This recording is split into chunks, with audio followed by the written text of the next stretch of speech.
إن الحمد لله, all praise and all thanks is due to Allah. نحمده ونستعينه ونستهديه ونستغفره. We praise Him, we thank Him, we beg His guidance and His forgiveness. ونعوذ بالله من شرور أنفسنا ومن سيئات أعمالنا. We seek refuge and protection with Him from the evil of our own souls, our egos, from the evil consequences of our actions. من يهده الله فلا مضل له. And whomever Allah chooses to guide from His infinite mercy, then there is no one who can misguide him. وَمَنْ يُضْلِلْ فَلَا هَادِيَ لَهُ. And whomever Allah chooses to guide from, or chooses to lead astray from His infinite wisdom, then no matter what you do, there is no one who can guide you. وَأَشْهَدُ أَنْ لَا إِلَهَ إِلَّا اللَّهُ وَحْدَهُ لَا شَرِيكَ لَهُ. And I testify in front of all of you that there is no God, there is no deity who is truly deserving of our worship except Allah alone and without partners. وَأَشْهَدُ أَنَّ مُحَمَّدًا عَبْدُهُ وَرَسُولُهُ. And I further testify that Muhammad, the son of Abdullah, is His servant and final messenger. يَا أَيُّهَا الَّذِينَ آمَنُوا اتَّقُوا اللَّهَ حَقَّ تُقَاتِهِ وَلَا تَمُوتُنَّ إِلَّا وَأَنْتُمْ مُسْلِمُونَ.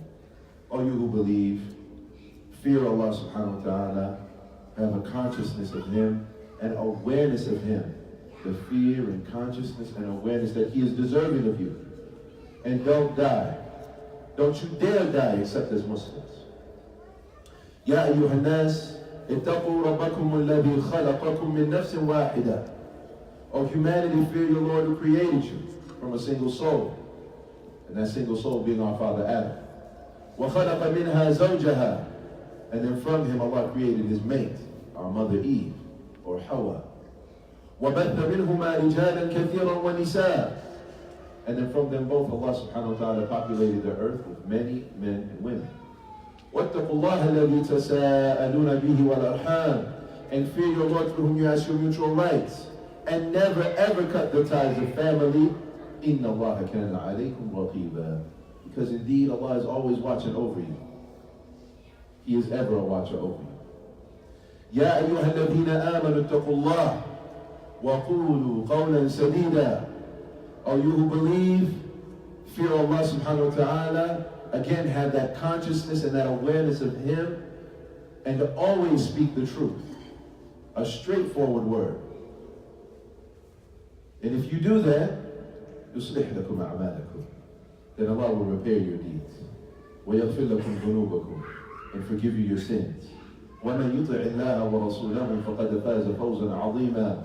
And whoever obeys Allah and His messenger, and those two always go together, brothers and sisters, whoever obeys Allah and His messenger have achieved the greatest success that you could ever hope to achieve in this life.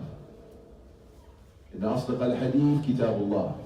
The best speech and the most truthful of speech is the book of Allah, كلام الله. وخير الهدي هدى محمد صلى الله عليه وآله وسلم. And the best of guidance is that of our beloved, our teacher, our leader, our guide, and the best of examples not only for the Muslims but for all of humanity, Prophet Muhammad sallallahu alayhi wa sallam. وَشَرُّ الْأُمُورِ مُحْدَثَاتُهَا. And the worst of affairs, the worst thing that you can do, brothers and sisters, is to try to introduce something new into the religion of Islam. Why? Because Islam is perfect. And how can it not be perfect? It came from Allah subhanahu wa ta'ala as a gift, a perfect gift. فَضْلٌ مِّنَ اللَّهِ وَنِعْمَةٌ. And of course Allah subhanahu wa ta'ala said, الْيَوْمَ أَكْمَلْتُ لَكُمْ دِينَكُمْ وَأَتْمَمْتُ عَلَيْكُمْ نِعْمَتِي وَرَضِيتُ لَكُمُ الْإِسْلَامَ دِينًا. Today I have perfected this religion for you. And I've completed my favor on you. Yani it's completed every which way. And so anytime someone tries to introduce something new into the religion, they're implying that there's something missing. That's why you have to add to it. That's why you have to bring something new. And whenever you do that, brothers and sisters, كُلُّ مُحْدَثَةٍ بِدْعَةٍ. It's a religious innovation. وَكُلُّ بِدْعَةٍ ضَلَالَةٍ. And every religious innovation, brothers and sisters, is nothing but misguidance. وَكُلُّ ضَلَالَةٍ فِي النَّارِ. And every misguidance doesn't go anywhere except to the hellfire. ثُمَّ أَمَّا بَعْدُ. يقول الله سبحانه وتعالى في محكم التنزيل بعد أعوذ بالله من الشيطان الرجيم وَأْمُرْ أَهْلَكَ بِالصَّلَاةِ وَاصْطَبِرْ عَلَيْهَا لَا نَسْأَلُكَ رِزْقًا نَحْنُ نَرْزُقُكَ وَالْعَاقِبَةُ لِلتَّقْوَى. In this ayah from Surah Taha, Allah subhanahu wa ta'ala speaks on something that is deeply important to mankind. It is even more so important for us as a community, because in this ayah, this profound ayah, Allah subhanahu wa ta'ala speaks about something that concerns every last one of you here, especially those of us who are parents. I myself am a parent. I have 2 daughters. Those of you who are mothers, fathers, uncles and aunts, those who are about to get married. Because in this ayah, Allah subhanahu wa ta'ala gives us a framework for tarbiyah for our children. How to educate our children. How to raise our children Islamically. This is something that so many parents in our community struggle with. How do I raise my kids? My son, he won't listen to me. My daughter, there are issues with her. Everybody is wondering this. And Allah subhanahu wa ta'ala speaks to this in one ayah. And He gives you not all of the minute details, but He gives you a framework on how to raise your kids Islamically. And subhanAllah, ayyuha al-ikhwa and akhawat, the first thing that Allah subhanahu wa ta'ala says, speaking to Prophet Muhammad sallallahu alayhi wa sallam, He says, وَأْمُرْ أَهْلَكَ بِالصَّلَاةِ. So first and foremost, Allah subhanahu wa ta'ala commands Prophet Muhammad sallallahu alayhi wa sallam, talk to your family. Tell them, command them that they have to pray. This is the first thing that Allah subhanahu wa ta'ala says, that you have to teach them. And just how we teach our kids. What Allah is telling us here, it's not strange to us. We do it all the time. When your children are eating, you tell them, eat like this. No, don't eat like that. Eat with your right hand. We tell them about school. Do your homework. Make sure you go to school on time. Make sure you have good friends. We tell them how to dress. We tell them all the different things that they need to know. If we go to someone else's house and we're guests in their house, you tell them, behave. Don't be too loud. Respect their house. Do we do that or we don't do that? All of us, we do that for our children. And ayyuha al-ikhwa wal-akhawat, the simple thing here is that we have to do the same thing for the deen of Allah subhanahu wa ta'ala. Now, unfortunately, one of the greatest tragedies in our community is that we tell them, but we don't explain. We do tell them, we command them, but we don't explain. What do I mean by that? Many times, those of you who your children go to madrasa, those of you when you come to the masjid, and you see those young kids and you don't like their haircut. And I'm sure you know what I'm talking about. What do people say? Astaghfirullah, a'udhu billah. This is like those Faranji people. Don't do that. Why are you doing this? But billah alaykum, how many of us have stopped and taken the time to explain to our young children, our young boys and our young men, why we shouldn't do that, or why they shouldn't do that? But our tarbiyah from back home, you don't ever question, and there's no explanation. If your father says do something, khalas, mafi kalam after that. You don't say anything. Your father, he said, you do. Your mom, she said, you do. Bas. But here, it's something entirely different. When you tell your kids to do something, why? How come? Can I do it later? I don't want to do it now. I'm tired. They have 101 things to say to you. If I'm telling them, if what I'm saying you understand and you know what I'm talking about, nod your head like this if you know what I'm talking about. You know what I'm talking about. But you see, brothers and sisters, subhanallah, Allah subhanahu wa ta'ala, al-Khaliq, al-Raziq, al-Kabir, al-Muta'al, the one who gave us everything. He doesn't owe us an explanation for anything. but he explains to us why. He tells us what we have to do.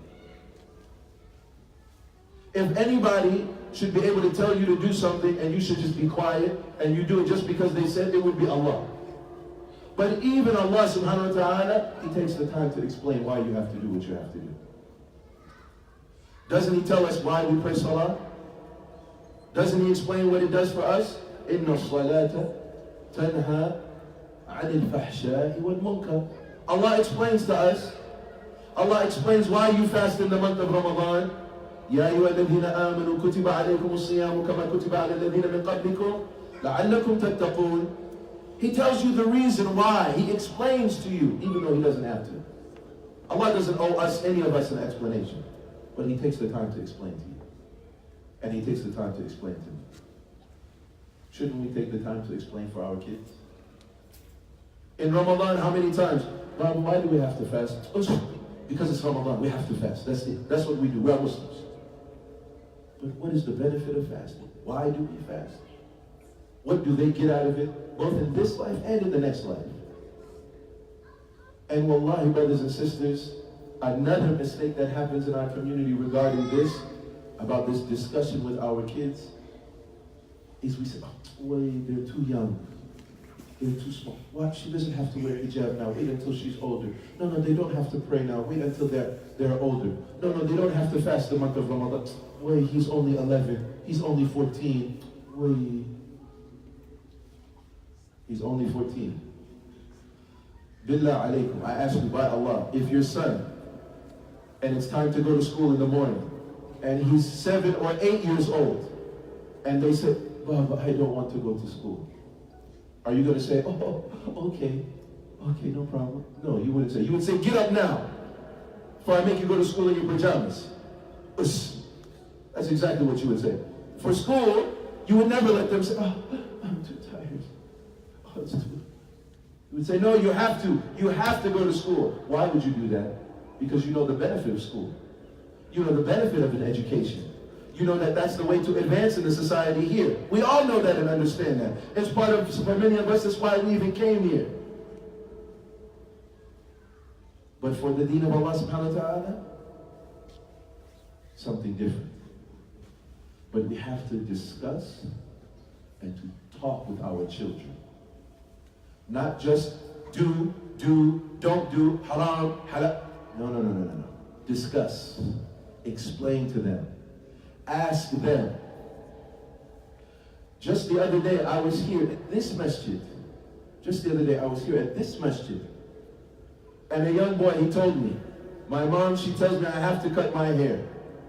I said, okay, you have to listen to your mom. He said, but Sheikh, he said, I would do it, but she's never told me one ayah from the Quran. She never explained one hadith to me. She never explained anything, but she says Islam tells me to do it. Now, I want to qualify. As a young boy, he should obey his mom. Whether she said Quran, Sunnah, doesn't matter. He should obey his mom. But he is just simply asking why he has to do as a Muslim. Because when he looks, everybody else is doing it. So he wants to understand. And Allah subhanahu wa ta'ala, He encourages us and He commands us to be people who have intellect and who understand and who learn, who benefit. أَفَلَا يَتَدَبَّرُونَ الْقُرْآنَ أَمْ عَلَى قُلُوبِهِمْ أَقْفَالُهَا. Don't they think about the Quran? Don't they reflect? Don't they ask questions and discuss so they can understand better? Even Allah, He tells us to do that.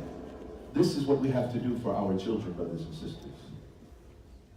This is what we have to do for our young. Those of us who are teachers in the madrasa, we have to understand this. Those of us who are principals in the madrasa, we have to understand this. And especially those of us who are parents, you have to understand this. Because if you do not pass on Islam and Iman to your children that inspires them and motivates them, then you have failed. And we have failed. Because your kids who are 11, 12, 13 right now, imagine if they argue with you about a haircut. Imagine when he's 19, 22 years old. The argument and the things he does and doesn't want to do are going to be different when he's 19 and 22. It's not going to be the same like when he's 13. When he's 13, at least he's still in your house. You can still, But when he's 19, 22, he may be bigger than you are. When she's 19, 22, now she says, I want to go to college. I don't want to have to do what you tell me now. I'm 18. But if you tell them and explain to them now, when they are young, and you discuss with them, and I'm not talking about you have to be a sheikh and you have to give a halaqah every night in your house, but that is something basic and easy. Arba'een al-Nawawiyya, the 40 hadith of Imam al-Nawawi. Tafsir of Juz' Amma. Juz' Amma. I didn't say Surah Al-Baqarah, Surah Al-A'raf, Ali Imran, Juz' Amma. Sit with your family, with your wife, and your kids. Especially those of you men. Sit with your wife and your kids. 20 minutes, 15 minutes after Salat al-Fajr. Or when they come home. Or before they go to bed. You do it for everything else. I guarantee you, for their homework, you make sure they have time at home for their homework. Turn off the games, turn off the TV, you have to have time for your homework. You do it all the time. Some of us, we even say we have to have time together as a family. We have to eat lunch or dinner together. We have to as a family. Some of us, we say Saturday, we have to have time as a family together. Make it some time for the deen of Allah subhanahu wa ta'ala with your family together. And the reason why I say with your family together, because many of us, many parents, we think, if I take my son or daughter to madrasa, khalas, I did my job as a parent. I did my job, khalas. Do they read at home? Why do they have to read at home? That's why I take them to madrasa for. Why wouldn't we say the same thing about school? At school, they go to school, they study 6, 7, 8 hours, then they come home, then they have homework. Do you think that you did your job as a parent because you dropped your kids off at madrasa, and then you don't check about them Monday through Friday, whether or not they read the Quran, whether or not they did that? That's not enough. That's not enough. You spend more time with your children than the mu'allim in the madrasa. You spend more time with them. Who's going to have more influence? Wallahi, just your kids seeing you read Quran has more influence than your teacher telling them every day and night, Saturday and Sunday, read your Quran, read your Quran, read your Quran. But if a father, if the son, he sees his dad after Fajr reading Quran before he goes to work. If the son or the daughter sees her mother praying at night and reading Quran, which one do you think is going to have more impact? And so the next thing that Allah subhanahu wa ta'ala says, أيها الإخوة واصطبر عليها وأمر أهلك بالصلاة واصطبر عليها. Allah subhanahu wa ta'ala says, be diligent, be patient. But this patience, not just patient for 1 month, 2 months, not patient until my son or daughter is 14 years old, and I say, khalas, I tried everything now, they don't obey me, khalas, I give up. Tawakkal on Allah, make dua for them. No. وَاسْطَبِرْ عَلَيْهَا. Number one, you yourself be patient in doing what you have to do. You yourself have to be patient in the prayer. And those things that you want to discuss with your children about the deen, you have to be doing them yourself. You have to be patient with them. وَاسْطَبِرْ عَلَيْهَا. That's number one. Number two, about this وَاسْطَبِرْ عَلَيْهَا, is that you have to be patient in telling your kids and talking to them and discussing with them. How many times you told your son something, you said, I've already told you 10 times, you will never learn. No. You can't ever give up on your children. You can't ever give up on them. وَاسْطَبِرْ عَلَيْهَا. You have to be patient with them. You think the Prophet Muhammad ﷺ, he told the Sahaba something once, and then khalas, he never repeated it again? And then if they make a mistake, he says, oh, didn't I tell you already? You should already know. You're a grown man, Umar ibn Khattab. You're a grown man, Abu Bakr as-Siddiq. Khalas, I already told you one time. No, of course not. Allah subhanahu wa ta'ala says, ذَكِّرْ فَإِنَّ الذِّكْرَى تَنْفَعُنَا الْمُؤْمِنِينَ. Give a reminder, because sometimes you forget. Sometimes you get excited. Sometimes you get angry. Sometimes you get distracted. And of course, our children today, in 2019, oh, subhanAllah, they're distracted. But you have to be patient in showing them. First and foremost, by you being an example. And I want to give you an analogy, brothers and sisters. On the airplane, when you take a flight, and the stewardess, she gets up and she explains things to you. In the case of an emergency, you know what she says? That's okay, most people don't pay attention to her anyways. They're already doing something else. But one of the things she says is, in case of an emergency, in case of a loss of cabin pressure, you know, the mask comes down. So the little yellow mask with the bag. She says, who has to take it first? You have to give it to yourself first. Then you help little kids and you help elderly people. But who do you help first? You help yourself first. So if you want your children to read Quran Saturday and Sunday in madrasa, Bilal alaykum, do you read Quran? Do you have time that you are reading Quran? If you want your children to be good Muslims, are you practicing being a good Muslim yourself? Do they see you praying? Do they see you praying at the Masjid? Mothers, do your daughters see you doing good things and spending your time doing good things? Or is it watching soap operas or videos or just chatting on the phone with people for hours and hours and hours? What are you doing? You have to set the precedent. You have to be an example. And if you don't, if you are not doing this, إِيَّاكُمْ وَإِيَّاكُمْ وَحَذِّرُكُمْ بِاللَّهِ, I warn you, Allah subhanahu wa ta'ala says, يَا أَيُّهَا الَّذِينَ آمَنُوا لِمَ تَقُولُونَ مَا لَا تَفْعَلُونَ كَبُرَ مَقْتًا عِنْدَ اللَّهِ أَن تَقُولُوا مَا لَا تَفْعَلُونَ. Allah says, oh, you who believe.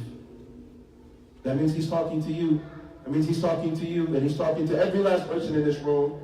Ya ayyuhal, oh, you who believe.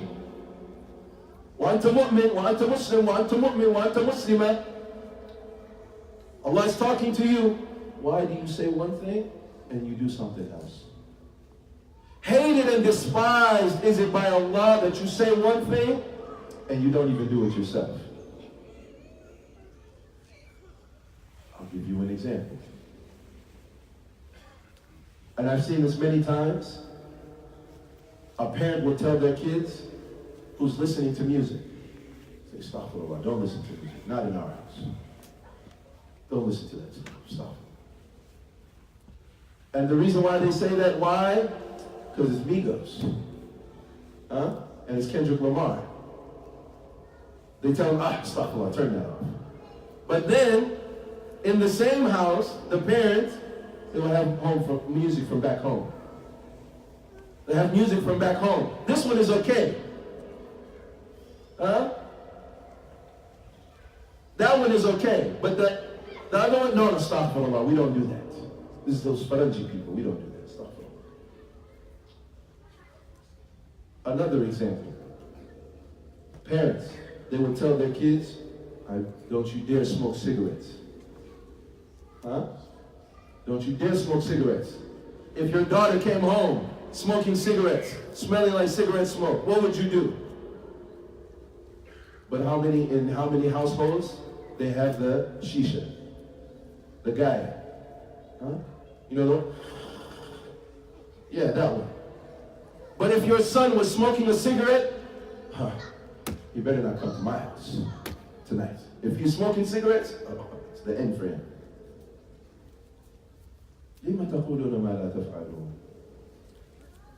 In so many of our households, brothers and sisters, many people do this. They say one thing and they do. وَاصْطَبِرْ عَلَيْهَا. You have to be the example first. If you want your children to be good, you want them to be righteous, upright Muslims, proud to be Muslim, you have to be proud to have Islam first. And of course that means you have to learn yourself. That means you yourself, you have to learn. Bilal alaykum. A woman, she came to me. A woman who has children. A woman, she's an adult woman who has children. Bilal alaykum, she told me, I don't know how to pray. Our sister. That's one of our aunts. I'm not talking about some video I saw on YouTube or some sheikh, he told me a story. This woman from our community. She said, I don't know how to pray, Sheikh. I said, but you have children. You don't know how to pray? SubhanAllah. But right now, at that time, I can't tell her, astaghfirullah, how dare you? Now I have to do what? I have to teach her. But for the community, we have to know that this is unacceptable. يقول الله سبحانه وتعالى وما خلقت الجن والإنس إلا ليعبدون. Allah, He didn't create us for anything else, not the jinn and mankind, except to worship Him. Not for her to have children, not for somebody to get married, not for any other reason except to worship Him. Khalas, if she doesn't know how to pray, that's the one reason Allah created her. But can I only blame her? Can we only blame her? All of us we are to blame, including myself. All of us, we are all to blame. All of us, we have to take this as a responsibility for all of us.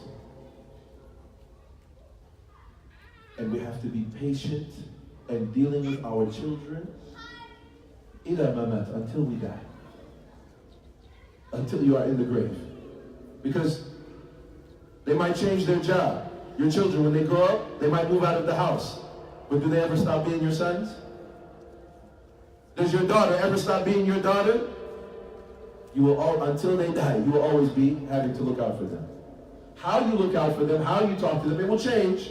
You don't talk to your baby the same way you talk to your kid, and your kid the same way you talk to your teenager, and once your son becomes a man, you don't talk to him the same way, but you have to. You don't ever stop. Even if they became kuffar, may Allah protect our children, even then you would still have to talk to them. You would still have to try to remind them, call them, how are you, to try to make da'wah to them. And do you know why I say that, ayyuha al-ikhwa al-akhawat? Because some of them are leaving Islam. And I'm only telling you what I experienced myself and the people that I deal with in my position. I have emails right now I can show you. Sister says, I'm not Muslim anymore. I'm not talking about from another community, from another state. And I'm not talking about from, she's one of us, she's Ethiopian. So we can't say, oh, those Arab people. Oh, that's one of those, that's a Somali problem. No. Even though all of them, they are all our problem because they are all Muslims, but especially, I'm saying this is an issue that is happening in our community. This is why what I'm talking about right now is so paramount and important. So first we said dialoguing and discussing with them. Secondly, we said what? Is you setting the example. You being patient yourself. I'll give you one more example so you understand about what I mean by you being patient yourself, doing those things first. How many times, if you're praying, if either you've experienced yourself or you've at least seen a video, I'm sure, maybe on YouTube or Facebook, a parent is praying and a baby comes, the child, little girl or the son. Father never talked to them, the father never told them to pray, never told them how to pray. They just watch it because they see their dad praying all the time. They come and just little baby, just, right next to their dad. Or the little girl right next to her mother. Because what? Because of what they see. Because of what they observe. That's before someone even told them. Before they're even old enough to understand when people are talking to them. وَاصْطَبِرْ عَلَيْهَا. أقول قولي هذا وأستغفر الله لي ولكم ولسائر المسلمين من كل ذنب فاستغفروه إنه هو الغفور الرحيم. Brothers and sisters, I first and foremost say what I say for myself and then for all of you, and I beg Allah subhanahu wa ta'ala's forgiveness, and I exhort all of you to do the same. Indeed, He is the all forgiving and the especially merciful.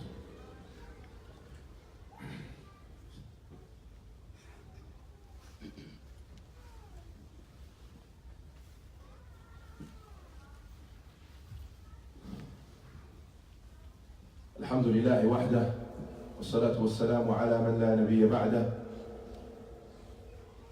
وعلى آله الطاهرين وعلى أصحابه الطيبين ومن استنى بسنتهم إلى يوم الدين. All praise and thanks is due to Allah, and that should suffice any man. We ask Him and Him alone to send His peace and blessings upon the Prophet Muhammad sallallahu alaihi wasallam, upon his pure family, his good companions, and all of those who would attempt to follow in their footsteps until the day of judgment, as to what follows. Allah subhanahu wa ta'ala, as I mentioned, tells us the first two things that we need to know as a general framework for raising our kids. And the thing that we all have to understand, brothers and sisters, not only as individual parents, but even as a community, we have to make young people the priority in our community. We have to make the young people a priority in our community. That means the bulk of our resources when it comes to money. That means it comes to the bulk of resources when it comes to the facilities. And I'm talking about Masjid and community centers now. Because you will even see, you will have to understand that if we don't make them a priority, then for us as a community, there will be no future of Islam. Islam will continue.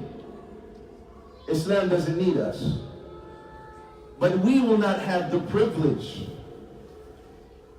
that our legacy will continue, that our children and our progeny and the generations after us to be Muslim, if we do not make them a priority. The activities in the masjid, the money that is spent in the masjid, the bulk of that has to go to the young people. Whenever there's board meetings, whenever there's parent meetings and they're thinking, what do we need to do for the masjid? Right now it's almost January 2019. We should be thinking about, for this year until 2020, what are we going to do for our young people? And then of course as a community, not just the centers, but then also the families, the parents. In your household, you have to make your children a priority. If you make them a priority, then you will find a way to discuss with them. If you say, but I don't know enough, you will figure it out. Either you will learn, you will go ask the Sheikh, Sheikh, I don't know enough and I want to teach my kids. And I want to be able to explain to them. You'll figure it out. If you say, Sheikh, things are too difficult. When I told you, وَاسْطَبِرْ عَلَيْهَا, you will figure it out if your children are a priority. Because whatever's a priority in your life, you work it out, you figure it out. Back home is a priority for us. Whenever we need money, it's a priority for all of us. And I'm not shaming anyone. I have family back home too. We send money back home too. Everybody, we all do. But we make it a priority. Even if sometimes you may not have that much money left over for you and your own family in your house here, we figure it out, right? And we send money back home. I'm telling you, the same way how you figure it out, you think about what you have to do, you have to do the same for your kids. So then you'll understand what I'm saying if you make your children a priority. That I, as a father, I will do whatever I have to do to make sure my kids remain Muslim. I, as a mother, will do whatever I have to do. I have to take classes. I have to learn some more. My English is not that. I have to learn more. I'll do whatever I have to do to make sure my kids remain Muslim. That they say, La ilaha illallah, Muhammadur Rasulullah. So that when I'm standing in front of Allah on Yawm al-Qiyamah, even if they left Islam, even if they left, but you're standing in front of Allah, and Allah asks you, because we know the ayah, Ya ayyuha alladhina amanu, qu anfusakum wa ahlikum nara, wa khuduha an-nas wal hijara. When Allah tells you, oh you who believe, save yourselves and your family. Ya ayyuha alladhina amanu, qu anfusakum wa ahlikum. Allah gave you that command, and when He asked you about that command, did you do everything that you could? So when you stand in front of Him, you say, Allah, I did everything I could. Every halal means, I did whatever I could.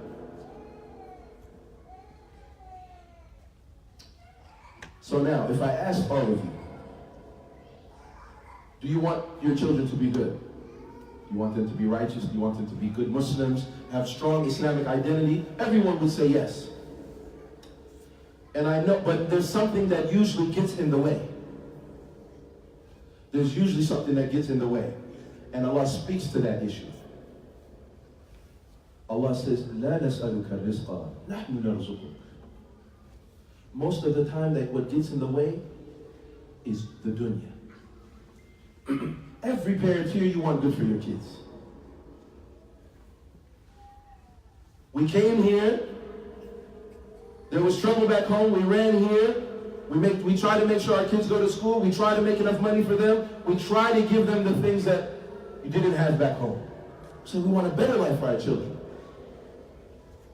But sometimes, families make that the priority. So the father, instead of just working one job, he works two jobs. Instead of working one job, he works one job and always overtime. But I'm going to tell you a secret, brothers and sisters. Because more and more of us now buying houses, we have cars, and we have all the things. I'm going to tell you something. It's a secret. Your children, if they don't have Jordan shoes, they'll survive. They'll be okay. If they don't have the most expensive shirts and the most expensive clothes, if they don't have iPhones and Android phones, and they're only 13 anyways, why do they even really need a phone if he's 13? But they will survive if they don't have that. Many of us, we say, I have to get my daughter, she's only 11 years old, but I need to get her iPhone 10. You say, why? Because all her friends, they have. What if she doesn't? She's going to come home, she's going to say, my father, he doesn't give me, my mom, she doesn't give me. I don't want them to say that. But remember, you have to work to get that iPhone. It's not free. iPhone 10, it's upwards to $1,000, isn't it? $1,100, $1,200 for an 11-year-old kid, for a 12-year-old kid, for a 14-year-old kid. Bilal alaykum, how many family members could we have fed back home? $1,100 for a kid now who has an iPhone. You could have paid the salary of a teacher for a year back home for one iPhone. Wallah, you could have paid the salary for a teacher for 1 year. And how many kids could that one teacher have educated? But I don't want my son to complain. I don't want him to say, but Baba, my friends, they have. Because of the dunya. So you don't have time as a father, and you don't have time as a mother to show your kids what you need to show them. But Allah, He reminds us, لا نسألك رزقا. Allah reminds us, I don't ask you for anything. نحن نرزقك. Allah reminds us, fathers there, mothers, excuse me, that He's the one who's providing for you. Allah huwa al-razzaq. ليس أنت, you're not the razzaq. أنت بس سبب. أنت كعالة لأهلك. You're just a means to provide food and everything for your kids because their rizq, everything they're going to get, the food, the clothes, the shoes, everything they get, Allah, He wrote it 50,000, or it was written 50,000 years before the whole world was created, let alone your child. Their rizq, it was already written. You have to make the deen of Allah subhanahu wa ta'ala a priority.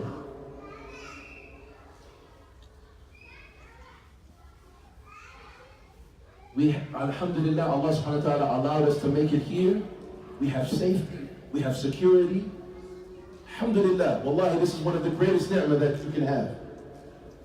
You can have all the money in the world and all the food in the world, but if you have no safety and security, what does it matter? Imagine a rich man now in Yemen. Does he care about his money? A rich man in Syria, do they care about their money? They just want safety and security. Huh?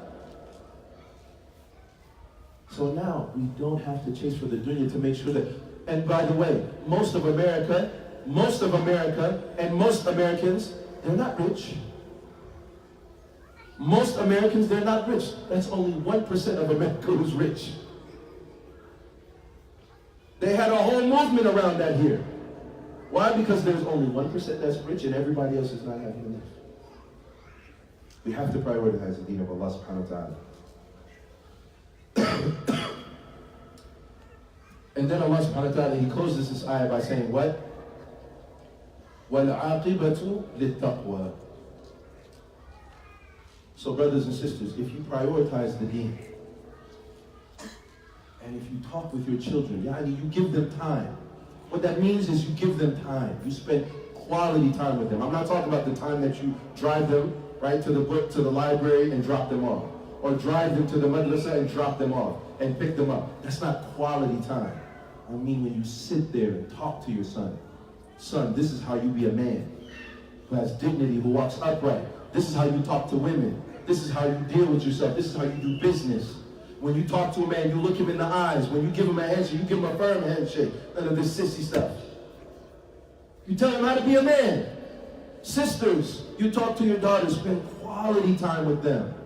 Teach them how to be dignified, respectable women who have dignity, that they hold their heads up high. Not to be, oh, I have to wear this ugly hijab. But that she's proud of who she is. She can't get that by herself. She needs her mother who spends time with her. And when you do this, brothers and sisters, and you're patient with it, وَاسْتَبِرْ عَلَيْهَا, and you remember that you don't have to sacrifice the akhirah for the dunya. لَا نَسْأَلُكَ رِزْقًا نَحْنُ نَرْزُقُكَ. Allah says, what at the end? وَلَعَاقِبَةُ لِلتَّقْوَى. If you do those things, the good end is for the people of taqwa. And that makes sense. Wallahi, that makes sense. If you do what you're supposed to as a father when your kids are 5, or excuse me, when they're 3, when they're 5, when they're 10, when they're 11, 15, by the time your son is 17, 18 years old, when he has a problem, who's it going to come to? If his father's there for him when he was 3, if his father was there for him when he was 7, if his father was there for him when he was 19, who's he going to come to and ask for advice? He's going to come to you. He's going to come to his father because he trusts him, because he knows all my life my father has been here for me. All my life my father has helped take care of me. Mothers, same thing. They'll understand, I can come to my parents. I can confide in my parents. I can talk to my parents. I trust my parents. My parents love me. They take care of me. They were there for me. Not just give me some nice shoes and an iPad and just go. Okay, go sit in the back. I'm listening. I'm watching right now. You go watch in the corner. Go sit there. Yeah, take this thing right here. And Allahu A'lam what they're watching.